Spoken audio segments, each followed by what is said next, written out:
From coast to coast to coast, individuals have come to our shores seeking opportunity, quality education, and inclusivity. And we are proud as a country to stand up for those values and being a beacon of hope and opportunity for all.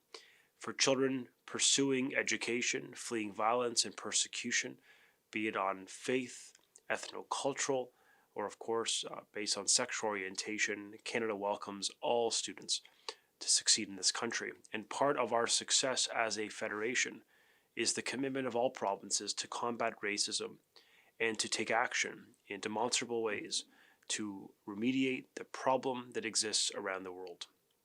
In Ontario, we're proud, like many provinces in Canada, to be leading and taking decisive action to ensure that children feel included through culturally responsive pedagogy and learning that inspires them. Part of that commitment is the realization that we need to make sure our education system and our educators themselves best reflect the students and the communities in which they serve.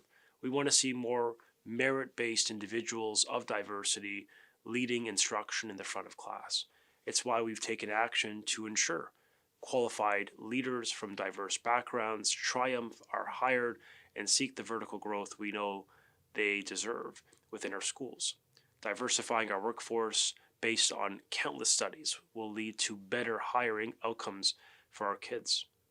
We're also taking action to ensure that students have pathways to pursue their full potential by eliminating the streaming that took place in the province of Ontario in grade 9, which is well below the OECD standard of streaming in grade 10. So we've de-streamed our math curriculum starting there to give hope and a pathway to higher education to every child in this province. We've taken action to end the discretionary suspensions that disproportionately impacted Black, racialized, and First Nation and special education students. We did so in partnership with communities in this province because we wanted to ensure that their kids could stay in school and have a more justice-oriented approach to challenges within our schools. We've also worked very hard to name and to shame the challenges of hate speech within schools, particularly as it manifests against the Muslim community through Islamophobia and the Jewish community through anti-Semitism. It is a disturbing trend. We see an increasing number of hate crimes committed against those communities, among other communities, including the LGBTQ community. As the youngest Minister of Education in our province's history, I believe it is so foundational as a nation of values that we defend against this increasing level of hate, and we take action within our schools, within our communities, to change the hearts and minds of young people and to persuade them that every individual has the fundamental dignity, the rights, and the ability to be appreciated and respected on their merit, not on what you see or on the God they choose to worship. This is the nature and the strength of our country. It is what has made for over 150 years our country a strong and free nation of hope and opportunity.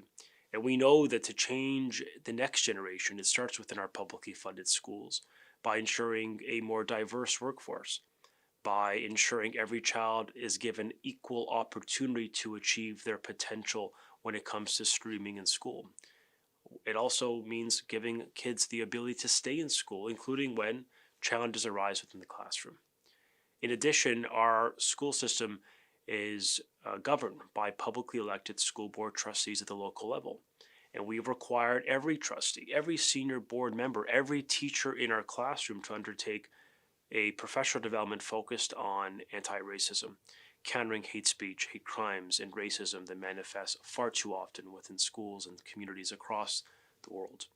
And so we thank your work of educators, our partners on the ground, and the commitment of Canadians to uphold the values that I think have brought so many of us to this country as we strive to build a better nation, a more inclusive country, and create greater opportunities for the next generation of young people here at home and abroad.